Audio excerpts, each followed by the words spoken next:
বাংলাদেশি স্বৈরশাসক শেখ হাসিনার পতনের খবরে ঢাকার টিএসসিতে ছাত্র জনতার বিজয় উল্লাসের দৃশ্য এটি।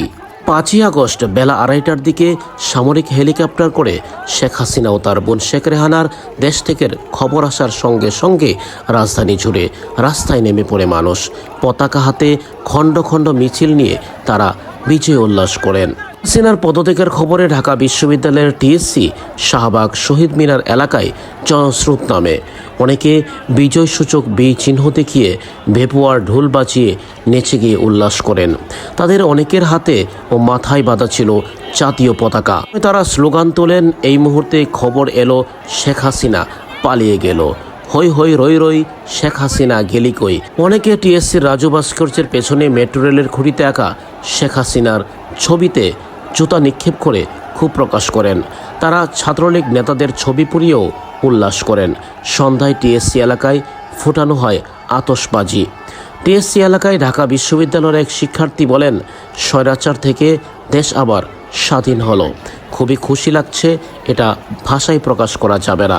এ দর্শক, আসলেই ছাত্র সমাজের রক্ত বৃথা যেতে পারে না। যেই শাসকই শিক্ষার্থীদের রক্ত নিয়ে হোলি খেলা করেছে, তারা ইতিহাস সাক্ষী ক্ষমতায় ডাকতে পারেনি। আজকে শেখ হাসিনার এই চূড়ান্ত পতনে সেটি আবারও প্রমাণিত হলো। এর বিজয় একটি ঐতিহাসিক বিজয়। এই বিজয়ে প্রাণ দিয়েছেন শত শত ছাত্রছাত্রী এবং সাধারণ জনগণ। অতীতে এরকম আন্দোলনে এত বেশি রক্ত দিতে হয়নি। এই বিজয়ে যারা প্রাণ হারিয়েছেন তারাই আমাদের সত্যিকারের শহীদ, সত্যিকারের হিরো। শেখ হাসিনার দেশ ত্যাগের খবরে গণভবনের দিকেও মানুষের ঢল নামে। তারা গণভবনের ভেতরে প্রবেশ করে উল্লাস করেন।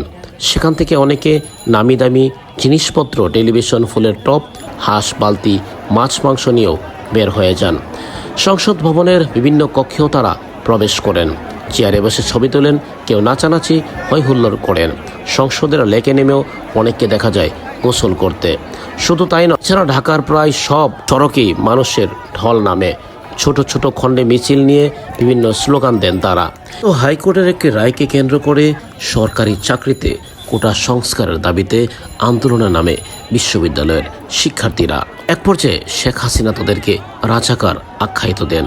আন্দোলন যেন আরও তুঙ্গে ওঠে। সরকারের মন্ত্রী এমপিরা এই আন্দোলনে হুমকি দামকি দিয়ে ছাত্রলীগকে মাঠে নামিয়ে তাদেরকে দমন করার চেষ্টা করেও ব্যর্থ হন।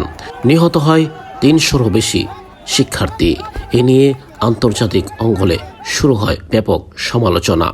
ফিও দিয়েও আন্দোলন দমানো যায়নি। এরই মধ্যে 6 সমন্বয়ককে গ্রেপ্তার করে ডিবি কার্যালয়ে চালানো হয় ব্যাপক নির্যাতন।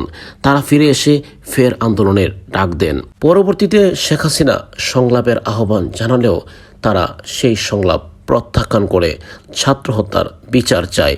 এক পর্যায়ে অসহযোগ আন্দোলনের ডাক দিলে পদত্যাগে বাধ্য হন শেখ হাসিনা। বোনকে নিয়ে পালিয়ে যান মিত্রদেশ ভারতে।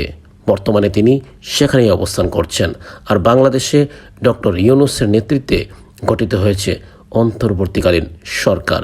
এই সরকার দেশে শান্তি শৃঙ্খলা ফিরিয়ে আনবে, সংবিধান সংস্কার করে ভোটাধিকার ফিরিয়ে দিবে সাধারণ মানুষের এবং একটি জাতীয় নির্বাচনের আয়োজন করবে। এই প্রত্যাশা এদেশের প্রতিটি নাগরিকের।